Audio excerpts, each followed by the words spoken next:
أهلا وسهلا بيكم طلاب بريب 1 عاملين إيه؟ يا رب دايما تكونوا بخير. معاكم مستر فيلو ساينس وشرح جديد من ليسن جديد من يونت 1. إحنا المرة اللي فاتت خدنا الليسن الأولاني بتاع إيه؟ الماتر وإيه الأتوميك ستراكشر. هنبدأ نخش في ليسن 2 التمبس of the element classification. طب تعالى كده بقى بالراحة. إيه يا مستر؟ إيه العنوان ده يا مستر؟ مندليفز بريودك تيبل. ما تقلقش من كلمة مندليف دلوقتي، وتعالى نبدأ نشوف الأول. دي البيكتشر على فكرة بتاعت مندليفز. هنفهم مندليفز إيه علاقته بالموضوع. تعالى بس الأول نفهم. أول حاجة give reason. إيه يا مستر هنبدأ give reason؟ ما تقلقوش أنتوا شطار. scientist so to classify element. ليه scientist عملوا classification of the element؟ أول حاجة number one to facilitate their study.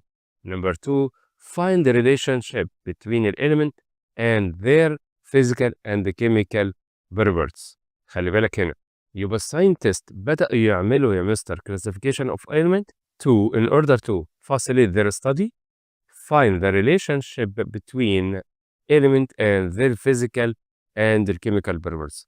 وكان الفيرست ريل تيبل كان مين اللي عامله؟ مندليف periodic table. Mendeleev's هو first scientist who make periodic table. تمام؟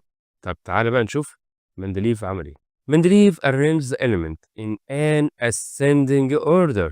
خلي بالك يبقى مندليف arranges the element in an ascending order according to their atomic weight without uniform graduation.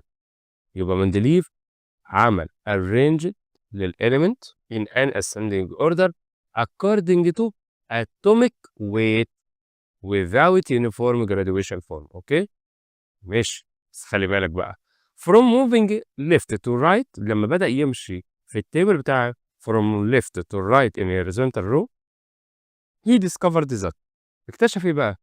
قال لك ان ال properties of the element are repeated periodically in the beginning of each period. تاني مندليف arranged the element in ascending order. Take care according to their atomic weight without uniform graduation from left to right or from moving from left to right in an horizontal row.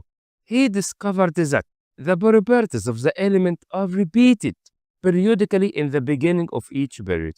كل ما بيبدأ من ال left to right يعني اللي هو ال periods بدأ يلاقي ال properties of the element يحصل لها إيه؟ repeated periodically in the beginning of each period. يبقى خلي بالك بقى take care. مندليف the first real table عمل أول table for classification of the element. طيب مندليف arrange the element in an ascending order according to atomic weight. take care atomic ايه weight. تمام كده ماشي يا مستر. نكمل. جه بعد كده ساينتست احنا خدناه في الليسن اللي فات رازرفورد. رازرفورد discovered that النيوكليس contain positive proton. وده اللي احنا قلناه في الليسن الاولاني صح؟ ان يعتبر النيوكليس فيها ايه؟ فيها positive proton and neutral neutron. انا عايزك بس تعرف هنا ان رازرفورد discovered ان النيوكليس contain positive ايه؟ بروتون. طب هتفرق ايه معانا؟ لا هتفرق بقى. ان جه ساينتست تاني اسمه موزلي. موزلي ده discovered that ان ال properties of the element related to their atomic number. take care take care. موزلي اكتشف قال ان ال properties بتاعت ال element related to مين؟ atomic number. atomic number not to their atomic weight as Mendeleev believed. يبقى موزلي هنا بقى قال لك لا لا لا ان مستر ال properties of the element related to مين؟ atomic number not atomic ايه؟ weight as Mendeleev believed. اوكي ماشي، عشان كده عملوا لنا ايه؟ موزلي periodic table. موزلي بقى يا ترى عمل ايه؟ عمل شويه modification on Mendeleev's table. بمعنى he arranged an element in ascending order according to their atomic number. their atomic number. يبقى take care. Mendeleev atomic weight, Moseley atomic number, in which in the atomic number increases by 1 from the element preceding it in the same period. يعني كل element increased by 1 عكس atomic weight. الatomic weight not increased by 1. تمام؟ يبقى أول حاجة he arranged the element in ascending order to their atomic number in which إن الatomic number increased by 1 from element preceding it in the same period. الحاجة التانية he added to the table inert أو noble gases group. هو لقى إن في element، element دي هنعرفها بعد شوية اسمها noble gases inert gases. قال لك بس يبقى يحطها إيه in one group. يبقى he added to the table inert gases group. مش بعد كده he added the other element that discovered after Mendeleev's table. يعني انتوا على ايام مندليف كان لسه الاليمنت تقريبا about 67، لكن موزلي discovered new element، وبالتالي النيو element لازم يحطها فين؟ on the table. تمام؟ يبقى number 1 موزلي arranged the element in an ascending order according to their atomic number in which إن الatomic number increased by 1 from one element preceding it in the same period. Number 2 he added to the table inert أو noble gases group. ماشي. He added the other element that discovered after Mendeleev's table. اوكي؟ نكمل. مين ده يا مستر؟ ده موزلي. دي البيكتشر اوف ذا ايه؟ ساينتست موزلي. بعد كده قال لنا لا احنا نبدأ نعمل modern periodic table.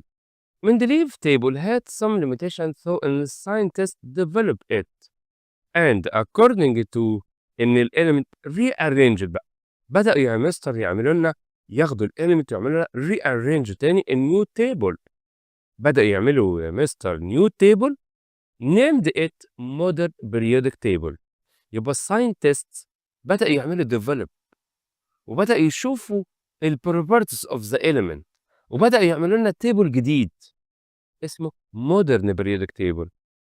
طيب في المودرن periodic table الساينتست arrange the element according to atomic number. ايه ده؟ طب ما like موزلي. تمام. and the way of the filling energy sublevel with electron. تاني يبقى scientists classify element in modern periodic table according to atomic number. لو حضرتك او حضرتك قلت atomic number only يبقى انت كده شغال في تيبل موزلي. لكن هنا الساينتست لما جم عملوا المودرن periodic table arrange the element according to atomic number and the way by filling energy sublevel with electron. ازاي sublevel energy filled with electron؟ طبعا كده يبقى انا عندي ايه؟ عملوا لنا modern periodic table. ايه يا مستر؟ كل ده التيبل؟ يس كل ده التيبل. هتلاقوا التيبل قدامك جميل جدا. هو انا يا مستر سؤال بس الاول، التيبل الجميل ده هو انا مطالب ان انا احفظه؟ نو. في بعض يا مستر الجروبات لا دي ساعتها لازم احفظها. خلي بالك بقى من التيبل ده. بص انا عندي كده ايه؟ لو انا هبص على التيبل اللي قدامك ده اول حاجه هتلاقي دايما تيبل زي ما احنا قلنا من لاست ليسون اللي فات ان احنا بنتعامل مع الاليمنت بالسامبلز اهو. بص انا عندي هيدروجين اتش، ليثيوم ال اي، صوديوم، ناتريوم، فاكر؟ فمديله ايه؟ ان ايه. طيب لو انا هعمل بقى كلاسيفيكيشن للاليمنت او ديسكريبشن للاليمنت اللي موجوده في البريدك تيبل، طب ما تعمل لي يا مستر ايه التيبل؟ فهمني التيبل. اولا دي كل يا مستر الاليمنتس اللي موجوده تمناو فين؟ في المودرن بريدك تيبل. خلي بالك ممكن يكون في ديسكفر نيو اليمنتس. تمام؟ ماشي. اولا التيبل تعالى كده نبص على التيبل consist of 7 periods. تعالى كده اهو ادي 1 2 3 كده اهو 4 5 6 7. تمام؟ يبقى عندي كام يا مستر؟ period 7 ودي horizontal. طيب كام يا مستر جروبس؟ اهو بص جروب اللي هو الفيرتيكال ادي 1 2 3 4 5 6 7 8 9 10 11 12 13 14 15 16 17 and 18. اوكي؟ هو مين ده يا مستر؟ ده الزيرو جروب اللي هنتكلم عنه بعد شويه اللي هو النوبل جازز. مين اللي حاطه؟ موزلي. اوكي، طيب تعالى نتكلم بقى على description بقى. انت شفت التيبل اللي في السلايد اللي فات. التيبل زي ما احنا عدينا consist of 7 periods. Each of them begin with filling a new energy level. تاني، يبقى دول يا مستر عندي في المودرن periodic table 7 periods. Each of them يعني كل period begin with the filling new energy level. عشان كده انا عندي كام period؟ 7. ليه؟ ما انا عندي energy level 7 K L M N O P Q. تمام؟ وده كده يعتبر كام؟ 7 energy level. ماشي. 18 vertical group. Each of them has traditional number and modern number. في التيبل لو انت بصيت على اللي فات هتلاقي يا مستر ان التيبل وكل جروب في التيبل ليه traditional numbers and modern number. اوكي ماشي. طيب يا ترى الاليمنت 10 ناو النمبر بتاعها كام؟ 118. يبقى modern periodic table consists of 118 element. 118 ايه؟ element. طيب هنعمل تيبل smallest كده بالراحه وعلى مهلي. قال لك ان this table shows distribution of the element in first 4 periods. اول period فيه كام element؟ 2. طب السكند 8 3 8 الفور 18. خلي بالك ده يا مستر ايه؟ الفيرست 4 periods. يعني اول يا مستر ايه؟ 4 periods. اول period يا مستر فيها كام انرجي؟ سوري فيها كام element؟ 2. طب والسكند فيها 8 element 3 8 elements. number 4 18 elements. تمام كده؟ classification of the element according to physical state. هنبدأ بقى نقسم element according to مين؟ physical. physical state احنا واخدينها يا مستر من جريد 5. يبقى اي matter اي element في منه السوليد والليكويد والجاز. طب تعالى كده السوليد most of periodic table element. ايه ده يا مستر؟ اغلبيه الاليمنت اللي موجوده في البريودك تيبل هي السوليد like lithium صوديوم كربون فسفور اير. تمام دي الموست. طب الليكويد قال لك انا عندي 2 elements. الميركوري ده only liquid metal. برومين او برومين the only liquid non metal. يبقى الميركوري liquid metal برومين liquid non metal. يبقى كل التيبل انا عندي 2 element بس liquid. تمام ماشي. الجازز انا عندي 11 element 6 و 5. ال6 اللي هما inert gases اللي احنا بنقول عليه نوبل جازز او ايه اللي يجي في اخر التيبل اللي هو مين؟ تكير بقى هيليوم نيون ارجون كريبتون زينون رادون. دول كام يا مستر؟ 6. هيليوم نيون ارجون كريبتون زينون رادون. دول كام يا مستر؟ 6 inert gases. طيب دول 6 فين باقي ال 11 اللي هم ال 5؟ ايه بقى ال 5 دول يا مستر؟ 5 other non-metal gases. هيدروجين نيتروجين oxygen فلورين كلورين. يبقى classification of the element according physical state solid liquid gas. السوليد ده الموست of periodic table. الليكويد انا عندي 2 element only mercury وده liquid metal والبرومين liquid non metal. الجازز انا عندي 11 جازز. كل التيبل من 118 11. ال 11 دول بقى classification متقسمين ازاي؟ 6 inert gases 5 other non-metal gases.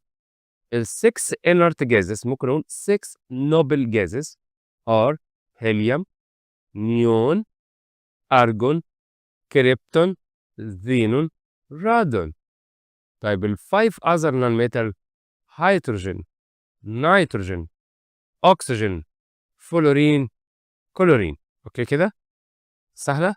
نكمل. طيب هنبدا نقسم التيبل المودرن بريودك تيبل الى بلوكس. طيب عندي كام بلوك يا مستر؟ 4. يبقى ال element of the modern periodic table are classified into 4 main block SBDF. تاني SBDF. اوكي الاس بلوك الاس بلوك located on the left side of modern periodic table. ماشي. It consists of two groups in which take letter A which are. أنا عندي two groups من الاس بلوك. أول حاجة جروب 1A. جروب 1A. الجروب 1A all of them are metal except hydrogen element. يبقى جروب 1A take care كل الاليمنت بتاع 1A metal except مين؟ hydrogen element. they known as alkali metal. alkali metal. لو أنا بصيت على الإلكترونيك configuration end with 1 electron يعني الليثيوم 3 يبقى 2 1. يعني إيه يا مستر؟ مش فاهم. يعني last energy level has 1 electron. طب أدي الصوديوم 2 8 1 مثلا. البوتاسيوم 2 8 8 1. يبقى الالكالي ميتال the last energy level has 1 electron. الاكزامبل من جروب 1A صوديوم 281. تمام كده؟ سهلة؟ حط أي اكزامبل. ليثيوم 3 يبقى 21. صوديوم زي ما أنت شايف أهو 281. بوتاسيوم 2881. نكمل؟ نكمل. أهو يا شباب أدي المودرن بريدك تيبل. أدي جروب 1A أهو ليثيوم صوديوم بوتاسيوم روبيديوم سيزيوم فرنسانيوم. كل الجروب ده يا مستر جروب 1A الكالي ميتال كلها ميتال اكسبت الهيدروجين. ان الهيدروجين يا مستر ده جاز ونون ميتال. تمام. طيب جروب 2A all of them are metals. تاني all of them are metal. they known as alkali earth metal. يبقى جروب 2A كلهم ميتال. هنا بقى مفيش هيدروجين ولا غيره. they known as alkali earth metal. لو انا جيت بصيت على electronic configuration end with 2 electron يعني last energy level has 2 electron. الاكزامبل مغنيسيوم. المغنيسيوم الاتوميك نمبر 12. طيب اعمل electronic configuration 2 8 2 اهو last energy level has 2 electron. طيب مثلا الكالسيوم 20 يبقى 2 8 8 2 اهو. يبقى جروب 2A all of them metal known as alkali earth metal. their electronic configuration end with 2 electron. والاكزامبل مغنيسيوم 282. اس بلوك. سوري احنا خدنا كده الاس بلوك. تعالوا نخش بمين؟ بي بلوك نمبر 2. ما انا عندي البلوك 4 اس بي دي اف فدبس. ايه رايكم؟ نكمل. البي بلوك locate on the right side of the modern periodic table. يعني يا مستر البي بلوك كل الاليمنت بتاع البي بلوك located on right side of the modern periodic table consist of 6 group. take care خلي بالك كل الجروب بتاعتها يا مستر take letter A except جروب 0. خلي بالك جروب 0 تاني and end with the two groups which are. واخر يا مستر التو جروب هم مين؟ جروب 0 ويا مستر جروب تاني قبل الجروب 0 اللي هو جروب 7A. طب تعالى كده نشوف جروب 7A all of them non metal. يبقى انا عندي take care وجروب 1A وجروب 2A metal. جروب 7A non metal known as halogen. طيب جروب 1A alkali metal. جروب 2A alkali earth metal. جروب 7A halogen. نفس الكلام their electronic configuration end with the 7 electron. يعني last energy level لازم تلاقي فيه ايه 7 electron. بص كده 2 8 7. تمام. last energy level اهو has 2 electron. طب الفلورين 9 يبقى 2 7 اهو 7 energy ايه last energy level has 7 electron. يعني اخر energy level لازم تلاقي فيه كام 7 electron. تمام. جروب 0 ركز كده they known as noble أو inert gases. their electronic configuration end with 8 electron except الهيليوم. الهيليوم which end with 2 electron. يعني كل النوبل gases أو الانرت gases has 8 electron in last energy level except الهيليوم. the only one element من النوبل gases has 2 electron. مثلا أنا عندي النيون اللي هو 10 2 8. تمام. الإكزامبل اللي قدامك اللي هو مين؟ الأرجون AR ده 18 الأتوميك نمبر. اعمل كده إلكترونيك كونفيجريشن. تمام. 288 يبقى last energy level has 8 electron. ماشي يا مستر. يبقى أنا كده لو تذكر بقى خلي بالك كده بالراحة. أنا كده واخد كام جروبس؟ 4. جروب 1A، جروب 2A، جروب 7A، 0 جروب. Notes إن ال element of P block include all non-metal in which an electron configuration of most its element end with 5 6 7 electron. يعني ايه يا مستر الكلام ده؟ كل النون ميتال بتاعه البي بلوك اخر انرجي ليفل the last energy level يا اما ممكن تلاقي فيه 5 electrons or 6 electron or 7 electron like الفسفور اهو بي 15. ال 15 دي تعملها الكترون كونفيجريشن يبقى 2 8 5. يبقى last energy level في 5 الكترون اوتوماتيك يبقى ده نون ميتال. تمام. يبقى ده ايه؟ نون ميتال. طيب الانرت جازز از نيون اهو ان 10 2 8.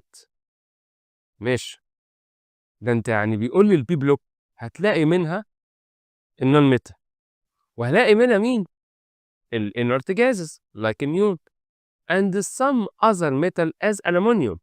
ايه ده؟ يعني البي بلوك مش فيها مثلا نون ميتال بس او الانرت جاز بس، لا خالص. تمام. امال ايه يا مستر؟ قال لك لا ده فيها كمان مين؟ نون ميتال وفيها الانرت جازز وفيها some other metal like الالومنيوم. الالومنيوم 13 283. ماشي. لا ده فيها حاجه تانية اسمها all semi metal other name metalloid in which cannot be known by its electron configuration due to difference in the number of electron in outermost energy level in which يا مستر in each of them as this table. يعني ايه يا مستر؟ يعني انا عندي في element اسمها semi metal او metalloid. element دي we cannot know its element او this element by electron configuration. ليه؟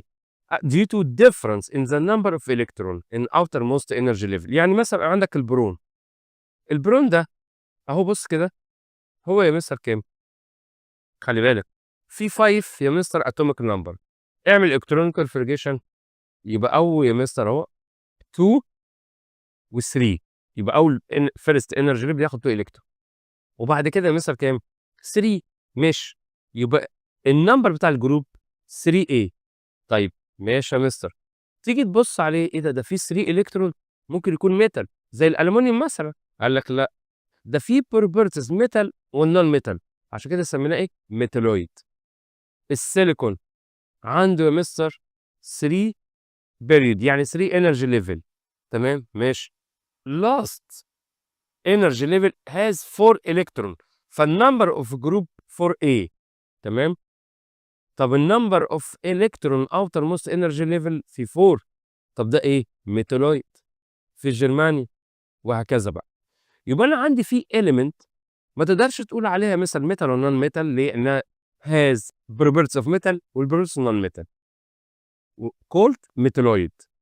بس خلي بالك we cannot احنا ما نعرفش يا مستر ان الميتالويد من الكترون كونفيجريشنز only due to difference the number of electron in outermost energy level. يعني مثلا في element يا مستر اخر energy level فيه 6. طيب البروبرتيز ده 6 يبقى انت تقول بقى زي مين؟ ده نون ميتال. قال لك لا ده مش نون ميتال. ليه؟ ما هو ان اللاست انرجي ليفل فيه 6. ايوه بس هنا البروبرتيز بتاعته كلها ميتالويد فيعتبر يا مستر تاني ان all semi metal موجوده في بلوك B in which we cannot know this element by its electronic configuration due to difference in the number of electron in outermost energy level. تمام؟ ماشي. هنبدأ نعمل table compare between some group بتاعة البلوك S وبلوك B. اهم بس ادي جروب 1A جروب 2A جروب 7A جروب 0. جروب نيم النيم بتاع الجروب 1A الكالي ميتال النيم اوف جروب 2 ايه alkali earth metal. جروب 7 ايه halogen zero inert gases او noble gases. تكير من التيبل ده. البلوك 1A و 2A S بلوك، 7A و 0 B بلوك. number of electron in outermost energy level. ايه ده في 1 يبقى 1 الكترون، ما هي 1A. طيب 2A 2 الكترون، 7A يبقى 7 الكترون، الزيرو 8 الكترون except الهيليوم has 2 الكترون. طب اديني اكزامبل. ليثيوم 3 2 1، 2A بريليوم 4 2 2، 7A فلورين 9 يبقى الكترونيك كونفيجريشنز بتاعه مين؟ 2 7. الانرت جاد نيون 10 يبقى 2 and 8. التايبس of the element. Group 1A all of the element metal except الهيدروجين. Group 2A all of them are metal. كل جروب 2A metal.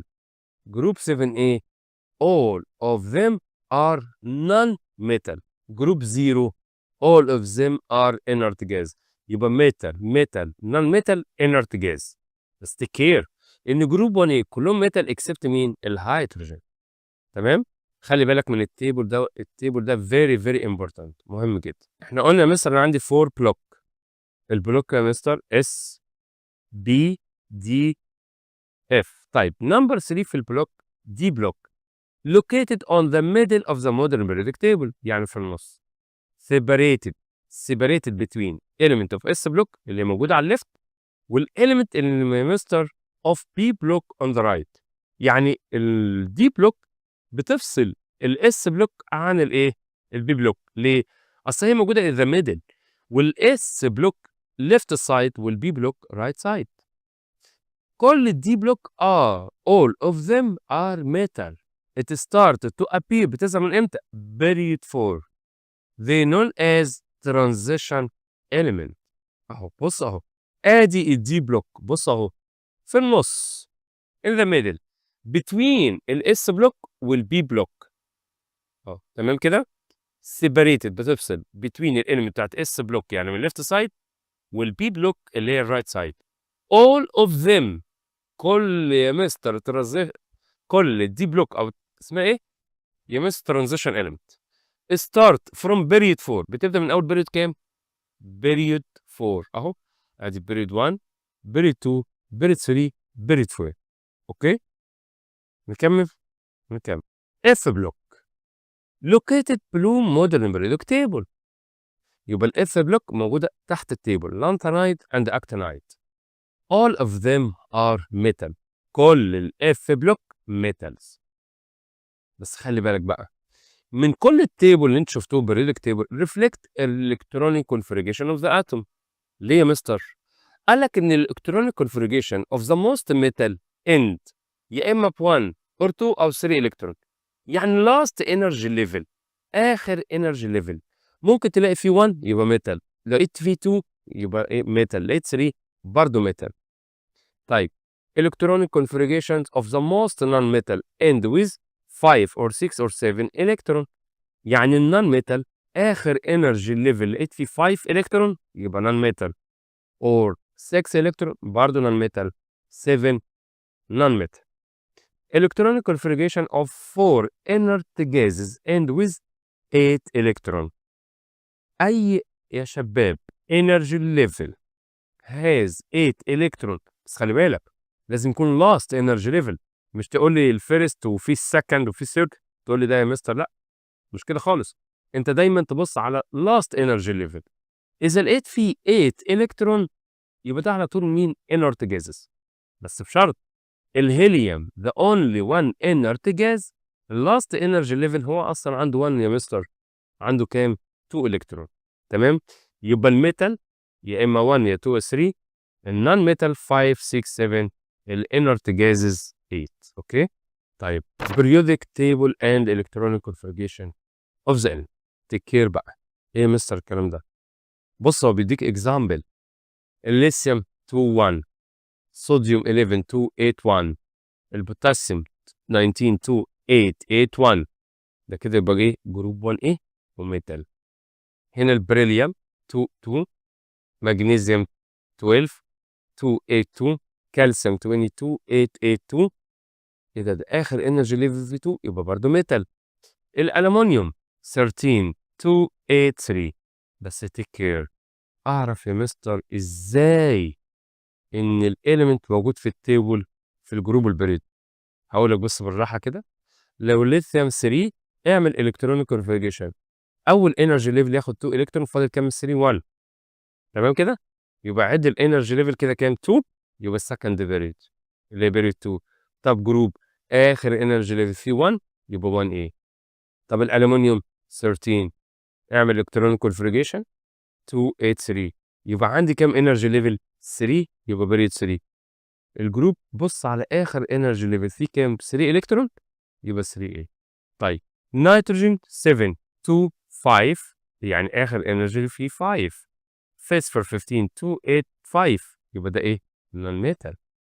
اكسجين 2 6 عشان هو 8 يبقى اول انرجي ليفل has 2 الكترون والسكند يا مستر 6. سلفر 16 286 اهو يبقى ده كله ايه نون ميتال. فلورين 2 7 كلورين 287 يبقى اللاست انرجي ليفل لو لقيت فيه 5 6 7 يبقى ده ايه نون ميتالز. هيليوم 2 نيون 28 ارجون 288 كل دول يا مستر نوبل جازز ان اللاست انرجي ليفل has 8 الكترون اكسبت الهيليوم. اوكي ركز بقى في اللي انا اقوله ده بقى. بيقول لك ايه الليثيوم 2 1 صوديوم 281 بوتاسيوم 2881 ايه مستر ده كل الاليمنت دي lithium sodium potassium similar in the number of electron in outermost energy level يعني كلهم في ايه 1 electron in the last energy level. طيب بص بقى حاجة تاني يبقى هنا عندي يا مستر كلهم similar فين في النمبر في الكترون. طيب صوديوم مغنيسيوم ألمونيوم يا ترى similar في ايه؟ طب بص كده الصوديوم 281 مغنيسيوم 282 ألمونيوم 283 ايه ده؟ ده يا مستر ال 3 element دول has 3 energy level يبقى هما similar في النمبر اوف energy level. ان يا مستر صوديوم والمغنيسيوم والألمونيوم كل واحد فيهم عنده 3 energy level. اوكي يبقى هما similar فين؟ في النمبر بتاع energy level وهتلاقيهم كلهم يا مستر في period 3. عايز تقول ايه يا مستر؟ بص بقى يقول لك ان element of the same group similar in the number of electron in outermost energy level. يعني element اللي هي في جروب the same group اعرف انها يا مستر similar في النمبر بتاع الالكترون in outermost energy level. يعني اخر energy level ادي ليثيوم صوديوم بوتاسيوم 1 يبقى كلهم similar. ليه؟ عشان هم the same group. طيب element of the same period similar in number of energy level اهو زي الصوديوم مغنيسيوم ألمونيوم كلهم similar فين في النمبر اوف انرجي ليفل اهو الصوديوم عنده 3 انرجي ليفل المغنيسيوم 3 انرجي ليفل الألمونيوم 3 انرجي ليفل. اوكي give reason. element of the same group are similar in chemical properties. ليه يا مستر؟ because they have the same number of electron in outermost energy level. يبقى element بتاعت the same group similar في chemical properties because they have the same number of electron in outermost energy level. تمام؟ في حاجة تانية مس اسمها لويس دوت فورمولا أو لويس دوت structure for valence electron. إيه الفالنس electron؟ They are electron of the outermost energy level of the element atom. يعني إيه يا مستر؟ الساينتست ده بقى لويس عمل حاجة مهمة جدا. عمل عشان يجيب حاجة اسمها valence electron. بص عمل إيه؟ shows the electron outermost energy level. يعني هو يا مستر هيبدأ يشوف الإلكترون اللي في outermost energy level. هيعمل إيه يعني؟ قال لك هيحط السيمبل بتاع الإليمنت in which the valence electron dot distributed on four sides individually. يعني يا مستر هناخد example. هياخد آخر energy level يشوف الإلكترونز اللي موجودة فيه. بعديها يا مستر هيحط السيمبل بتاع الإليمنت يحط دوت بس خلي بالك يبدأ الأول ب4 side individually. تمام as a first. بعد كده يبدأ يعمل double until all of them are distributed and no valence of the element by the number of the single electron on Lewis dot. يعني ايه مثلا مش فاهم؟ طيب تعال ناخد example. اول حاجه انا عندي السلفر 286 يبقى الفالنس الكترون يعني اخر الكترونز كام؟ 6. تعال بقى نبدا ازاي نعمل لويس دوت ونفهم لو سمحت.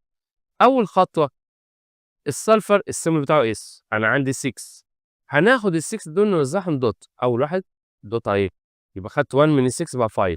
بعد كده احط واحد تاني يا مستر اهو، لازم الاول نعملهم دوت سنجل ماشي. وبعد كده تمام ادي اس واحط 1 2 3 ادي 3.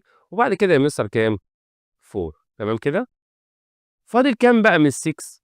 فاضل 2 الكترون. بص بقى هنعمل ايه، ركز. هاخد 1 من الالكترون واحطه يا مستر مع مين؟ هعمل دبل للسنجل الكترون. بص اهو ادي الفور اهو. طب يا مستر ال 6 احنا قلنا فاضل 2، ادي واحد احطه اهو يا مستر كده بقى دبل. طيب فاضل 1 الكترون اهو يا مستر. بص عامل ازاي 1 2 3 4 زي ما احنا قلنا. وادي عملنا الدبل اللي هو اللي فات يا مستر، وادي يا مستر الدبل تاني. كده بقى فاضل يا مستر كام الكترون سنجل؟ 2. يبقى الفالنسي دايفالنت اهو. يبقى النمبر اوف سنجل الكترون ايكوال 2. يبقى ده يا مستر بنقول عليه الفالنسي بتاع السلفر از دايفالنت. ليه دايفالنت؟ عشان النمبر اوف مستر سنجل الكترون 2. طب افرض لقيت 1 مونوفالنت، 2 دايفالنت، 3 ترايفالنت. تمام كده. بص بقى او اكزامبل اهو. بص بقى التيبل ده تيبل يا مستر بيقول لي some element في بيريد 2. ادي ليثيوم بريليوم برون كربون نيتروجين اكسجين فلورين نيون. الكترون كونفيجريشن 2 1 2 2 2 3 2 4 2 5 2 6 2 7 2 8. لويس ستراكشر. انا يهمني في لويس مثلا خلي بالكم انا باخد اخر انرجي ليفل في كام الكترون. ايه ده؟ في 1. شكرا مونوفالنت اهو ما فيش حاجه دبل. طيب البريليوم 2 اهو 2 سنجل الكترون دايفالنت. البرون يا مستر 3 1 2 3 تراي فالنت. الكربون هاخد الفور دي اهو يا شباب بصوا 1 2 3 4 تترا فالنت. النيتروجين ادي الفايف. بص هنعمل ايه؟ نعمل الاول نحط الان ونحط 1 2 3 ادي 4. فاضل كام الفايف؟ ال1 احطه فوق يا مستر اهو جنب الالكترون بقى عملنا دبل. فاضل كام سنجل الكترون؟ عد كده 1 2 3 تراي فالنت. الاكسجين 2 6 هاخد ال6 اهو ادي يا مستر 1 2 3 4. فاضل كام 6 4 سوري فاضل من يا مستر 6 2 احط ادي 1 وادي 1. فاضل كام سنجل الكترون ما حصلهاش دبل؟ 2 يبقى دايفالنت. الفلورين 2 7 اهو. يبقى هنا بص ادي احط الاف واخد الفور يا مستر 7 الاول احط دوت وادي السكند دوت ثيرد دوت فور دوت. فاضل كام 7 3 احطه هنا اهو يا مستر. تمام ركز قوي. وبعد كده اخد واحد تاني يا مستر هنا واحد تاني. ايه ده؟ ده فاضل 1 سنجل الكترون مونوفالنت. تعال بقى النيون. ودايما اي انرت جازز الفالنس بتاعته زيرو. ليه بقى؟ بص كده انا عندي النيون 2 8 ان ايه اهي سيمبل. هاخد ال 8 الفور منها يا مستر 1 2 3 4. وبعد كده فاضل الفور تاني احط كل واحد جنبيه واحد تاني. ايه ده؟ ده مفيش نمبر اوف ايه سنجل الكترون يبقى ده ايه؟ زيرو فالنس. تمام؟ اوكي يا شباب. طيب النمبر بتاع الجروب احنا قلنا اخر انرجي ليفل فيه 1 يبقى 1 ايه، لو 2 2 a 3 3 a 4 4 a 5 5 a 6 6 a 7 7 a 8 0 عشان ده ايه inert gas. اوكي سهله. طيب تعالى بقى نركز قوي. بيقول لك ايه؟ لو سمحتوا ركزوا قوي قوي ان الاليمنت في الجروب يا مستر من 1 ل 4 a الفالنسي ايكوال لجروب نمبر. لكن الاليمنت اللي هي في جروب من 5A و6A و7A وال0 الفالنس بتاعته اجيبه ازاي؟ قال لك 8 ماينس النمبر اوف الكترون اوتر موست انرجي. لا يا مستر مش فاهم. ستوب نرجعها تاني. يعني مثلا عندك الفلورين اهو 7 اخر انرجي ليفل من غير لويس دوت، قال لك تعمل ايه؟ من اول ال5 لغايه الزيرو هتقول 8 ماينس اخر انرجي ليفل. في كام الكترون؟ 5، يبقى 8 ماينس 5 3 ترايفالنت. طب هنا 6، يبقى 8 ماينس 6 2 دايفالنت. يعني دي انذر يا مستر ايه؟ رولز عشان تقدر تحسب الفالنس. لكن لما يجي يقول لك عن طريق لويس دوت، لا، لويس ستراكشر لازم ترسم.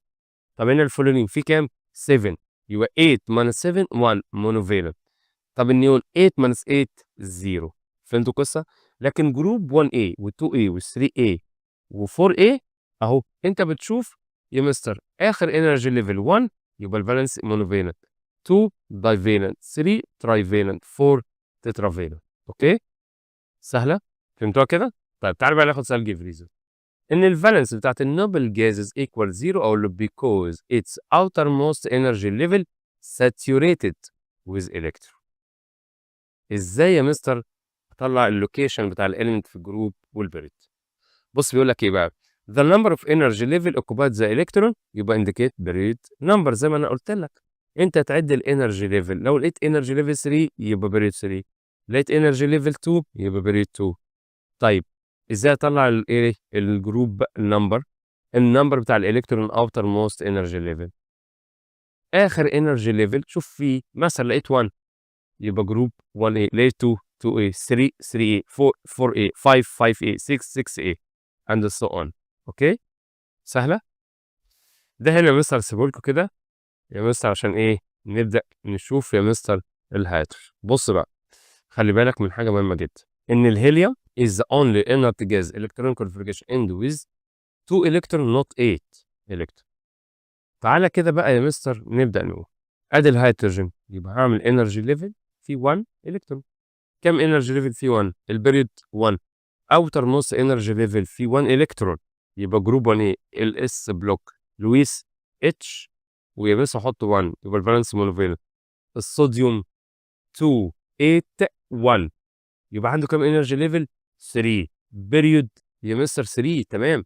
اخر انرجي ليفل فيه كام الكترون؟ 1. يبقى الجروب 1 ايه؟ اس بلوك لويس دوت مونوفالنت. هتحط ان ايه ويا مستر 1 بس. تمام كده؟ انا بقى دايما في لويس ستراكشر باخد اخر انرجي ليفل واشوف فيه كام الكترون. الفالنسي بتاعت الصوديوم 1. طب اخر واحد مغنيسيوم 12 يبقى 2 8 2. عنده كام انرجي ليفل؟ 3. يبقى البريد 3. اخر انرجي ليفل فيه كام الكترون؟ 2. يبقى جروب 2A. البلوك اس بلوك لويس يا مستر دوت هتحط ام جي 1 2 الاثنين سنجل يبقى دايفالنت. عايزك انت بقى تكمل الاكسجين ومين والارجون. تمام. طيب بص كده، the opposite figure shows the electronic configuration of two element X and Y. بيقول لك that remain each of the elements البوزيشن والبلوك واللويس دوت ستراكشر بالانس. تمام. تعالى كده بالراحه، ادي يا مستر element اهو. هتبدا تعمل ايه؟ البوزيشن بتاع البريودك في البريودك تيبل هتعمل حاجه بسيطه جدا. هتعمل ايه يعني يا مستر؟ اول حاجه تشوف يا مستر عد الالكترون هنا. ادي اول انرجي ليفل اهو 1 2 3 4. يبقى الكالسيوم ده 4 انرجي ليفل يبقى بريد 4. طيب اخر انرجي ليفل فيه كام الكترون؟ اهو ادي 1 2 يبقى 2 ايه. طب تعالى هنا الايه الاكزامبل ده. اولا هنا عندي كام انرجي ليفل؟ في 2 اهم صح؟ يبقى مستر بريود 2 جروب. عد كده اخر انرجي فيه كام الكترون؟ ادي 1 2 3 4 5 6 يبقى 6 ايه. البلوك هنا يا مستر ده يا مستر 6 ايه، يبقى ده تبع بي بلوك وده تبع مين؟ 2 ايه، يبقى ايه؟ تمام اس بلوك. هنا لويس دوت ستراكشر احنا قلنا يا مستر ترسمها.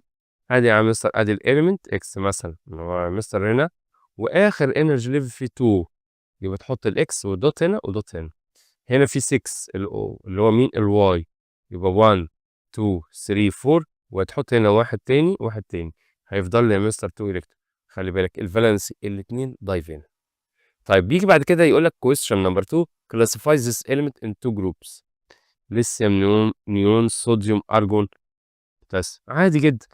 بص كده، الليثيوم يعمل الكترونيك كونفيجريشن 3 1. طب الصوديوم 2 8 1. البوتاسيوم 2 8 8 1. ايه ده اخر انرجي ليفل يا مستر فيه كام؟ 1. يبقى الثلاثه دول جروب 1A اهو، ليثيوم صوديوم بوتاسيوم. النيون والارجون اعمل الكترون كونفيجريشن يبقى 2 8. طب والارجون 2 8 8. ايه ده اخر انرجي ليفل هاز 8 الكترون، يبقى ده يا مستر النوبل جازز اللي هي زيرو جروب. اوكي ماشي يا مستر. طيب تيجي بعد كده تو نو ذا نمبر اوف انرجي ليفل عن طريق البريد. يعني ممكن يقول لك ايه، انا عندي element مثلا بريد 3. بريد 3 يبقى انت ترسم يا مستر 3 انرجي ليفل. طب بريد 4 يبقى 4 انرجي ليفل. بريد 2 2 انرجي ليفل. ازاي اعرف يا مستر الكترون اوتر موست انرجي ليفل؟ عن طريق يا مستر جروب نمبر according traditional number. لو جروب 2A يبقى اخر انرجي ليفل 2. طب جروب 1A يبقى اخر انرجي ليفل في 1 الكترون. رايت الكترون كونفيجريشنز اتوم، وخلي بالك يا مستر فيلينج انر انرجي ليفل.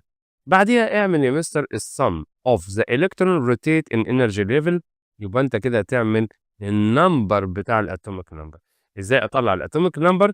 عن طريق يا مستر جروب والبريد. اوكي تيك كير ان النمبر في الكترون روتيت ذا انرجي ليفل ايكوال النمبر بروتون ايكوال الاتوميك نمبر. وده الكلام اللي احنا قلناه فين؟ في اول لسه. In the same period, الatomic number increased by 1 from the element preceding it. يعني يا مستر كل element بيزيد عن التاني ب 1. ماشي؟ تكير بقى. In the same group مثلا in period 2 و 3. الatomic number خلي بالك بقى in the same group هتلاقي يا مستر إن الatomic number increased by 8 from element to preceding. ثانية واحدة بقى ستوب وركز. يبقى أنا في البيريودز الواحدة كل element increased by 1. لكن في الجروب من فوق لتحت من اب لداون انكريز باي كام؟ باي 8. ان الاتوميك نمبر انكريزد باي 8. طيب تعالى بقى كده يقول لك ايه it is impossible for scientists to discover new element between السلفر والكلورين S16 والكلورين 17 in modern periodic table. لا ليه؟ because the atomic number is integer number. يعني على فكره المفروض ايه؟ المفروض impossible لغايه دلوقتي till now. And the same period increased by 1 from the element preceding it. يعني كل يا مستر element في البريود increased by 1. In the future we don't know. بس خلي بالك if the classification of the element are repeated by new way. خلي بالك بقى لو جم يا مستر ان شاء الله في الفيوتشر ولقوا طريقة تانية يعملوا arrange للإليمنت rather than atomic weight، يبقى أكيد الساينتست maybe discover new element. ممكن يكتشفوا إن في element جديد. ده in the future. بس أهم حاجة لو عمل يا مستر rearrange الإليمنت بس إيه؟ بعيد عن الأتوميك نمبر. تمام؟ بص بقى كده. From the opposite figure shows the electronic configuration of element X. Concludes the atomic number. ركز بقى. أول خطوة بص ده سي يبقى ده كربون، بس هو يا مستر خليه إكس عادي. أول حاجة أنا عايز يا مستر أعرف الأتوميك نمبر. أول انرجي ليفل فيه 2 إلكترون. السكند أدي 1 2 3 4 اعمل بلس يبقى كلهم كام؟ 2 يا مستر أهو أدي 2. وبعد كده يا مستر 4 يبقى 6. عايز الإليمنت اللي جاي بعديه in the same period 6 يبقى أحط 7. طيب ال 6 عايز بقى إيه؟ element Z come after in the same group يبقى زود 8 يبقى 6 و8 يديني 14. يبقى لو أنا the same period أنا بزود 1، لكن the same group بزود كام؟ بعمل بلس 8. أوكي؟ طيب هنبدأ بقى ناخد حاجة مهمة جدا بقى. قال لك the chemical properties depend on الإلكترون in outermost energy level in its atom. Why the difference in number في النيترون lead to different some physical properties. بمعنى إن الchemical properties depend on على النمبر في الإلكترون in the outermost energy level. في آخر energy level النمبر بتاع الإلكترون هو اللي يقول الchemical properties. لكن الديفرنس في النمبر في النيترون related to مين؟ الفيزيكال properties. بص بقى أنا عندي يا مستر هنا two tables show graduation for some physical properties alkali metal والهالوجين. الاتوميك راديوس بص ادي جروب الهالوجين. بص الاتوميك راديوس بيحصل له ايه؟ ادي مس اي بي ام دي مس 99 بي ام. بي ام دي يونت جديده للاتوميك راديوس اسمها بيكوميتر. بص الكلورين 99، برومين 114 بي ام، وبعد كده 133 بي ام. يا مستر يبقى الاتوميك سايز سوري الاتوميك راديوس وفي نفس الوقت اتوميك سايز انكريز لما امشي من ايه اب تو داون. طب الميلتنج بوينت بص نيجاتيف الكلورين نيجاتيف 101 نيجاتيف 7 114 انكريز ولا ديكريز؟ لا انكريز. يبقى الميلتنج بوينت والاتوميك راديوس فروم اب تو داون لما انزل من فوق لتحت يبقى انكريز.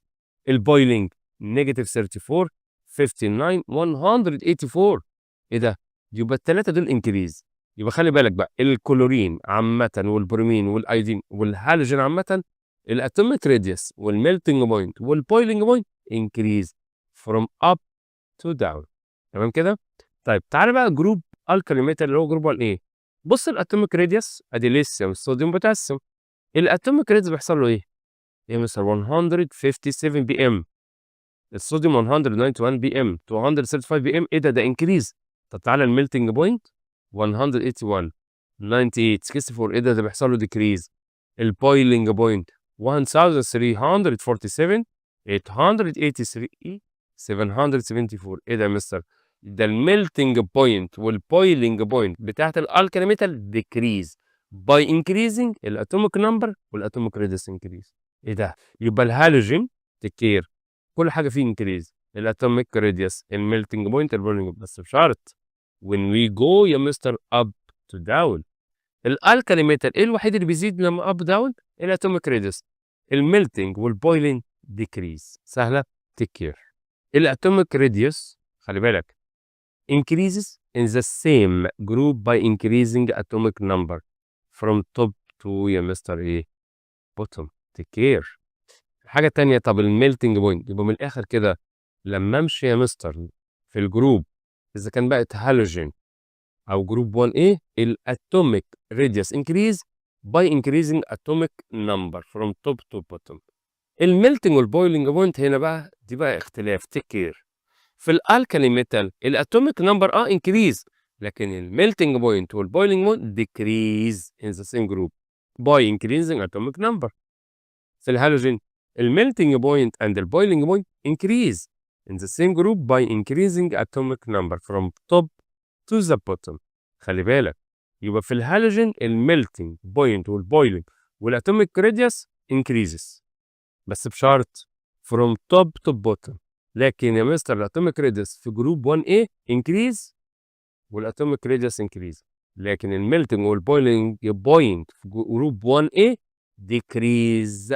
تيك كير لو سمحت. الفيزيكال ستيت لو انا عندي السوليد الميلتنج والبويلنج بوينت more than 25 سيلسيوس ديجري.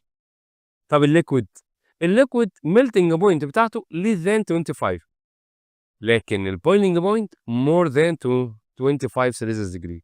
الجازز الميلتنج والبويلنج less than 25 سيلسيوس ديجري.